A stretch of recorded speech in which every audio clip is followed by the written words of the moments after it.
सोचो, दुश्मन के देश में 7 साल बिना किसी सिक्योरिटी और पकड़े जाने पर सीधा मौत। जी हाँ, ये कहानी एक ऐसे इंसान की है जिन्हें पाकिस्तान में अंडरकवर इंटेलिजेंस ऑपरेशंस के लिए रॉ रिसर्च एनालिसिस विंग द्वारा भेजा गया था। मोटिव क्लियर था, पाकिस्तान के अंदर रहकर वहाँ की सैन्य सोच को जानना, राजनीतिक माहौल और भारत विरोधी नेटवर्क्स की जानकारी इकट्ठा करना। मैं बात कर रही हूँ मिस्टर अजीत डोभाल जी की, जो इंडिया के नेशनल सिक्योरिटी एडवाइजर हैं।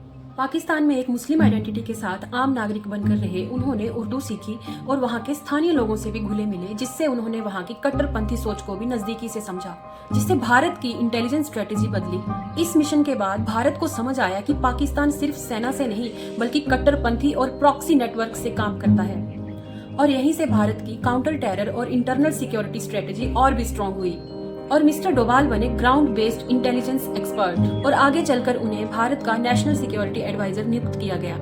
इनकी उपलब्धियों की बात करें तो 1988 में ऑपरेशन ब्लैक थंडर, जो इनके बिना बिल्कुल इम्पॉसिबल था। गोल्डन टेम्पल में कुछ आतंकवादी घुस गए थे। एक्शन लेने के लिए अंदर की सिचुएशन को जानना बहुत जरूरी था, और यह बिना हथियार, बिना किसी सिक्योरिटी के आम आदमी बनकर गोल्डन टेम्पल के अंदर गए और वहाँ की सिचुएशन को समझा, बाहर आकर स्ट्रेटेजी बनाई और आतंकवादियों को साफ करने का मिशन सक्सेसफुल हुआ।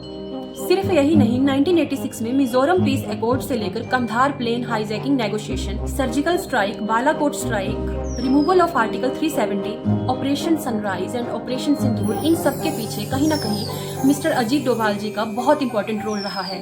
बात इनके बचपन की करें तो इनके घर में इमोशन से ज्यादा नियम सेट थे। इनके पिता फौज में थे। सुबह जल्दी उठने का टाइम सेट, कपड़ों का ध्यान, बोलने का तरीका, चलने का डिसिप्लिन, सब टिप टॉप। उनके घर में लूज बिहेवियर अलाउड नहीं था।